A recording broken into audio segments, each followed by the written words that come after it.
उज्जैन में महाबल नाम का एक राजा रहता था। उसके हरिदास नाम का एक दूत था जिसके महादेवी नाम की बड़ी सुंदर कन्या थी। जब वह विवाह योग्य हुई तो हरिदास को बहुत चिंता होने लगी। इसी बीच राजा ने उसे एक दूसरे राजा के पास भेजा। कई दिन चलकर हरिदास वहां पहुंचा। राजा ने उसे बड़ी अच्छी तरह से रखा। एक दिन एक ब्राह्मण हरिदास के पास आया। बोला, तुम अपनी लड़की मुझे दे दो। हरिदास ने कहा, मैं अपनी लड़की उसे दूंगा जिसमें सब गुण होंगे। ब्राह्मण ने कहा, मेरे पास एक ऐसा रथ है जिस पर बैठकर जहां चाहो घड़ी भर में पहुंच जाओगे। हरिदास बोला, ठीक है, सवेरे उसे ले आना। अगले दिन दोनों रथ पर बैठकर उज्जैन आ पहुंचे। दैवयोग से उससे पहले हरिदास का लड़का अपनी बहन को किसी दूसरे को और हरिदास की स्त्री अपनी लड़की को किसी तीसरे को देने का वादा कर चुकी थी। इस तरह 3 वर इकट्ठे हो गए।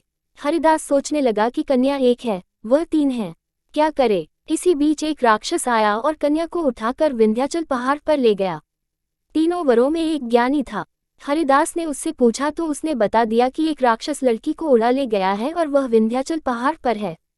दूसरे ने कहा, मेरे रथ पर बैठकर चलो, जरा सी देरी में वहां पहुंच जाएंगे।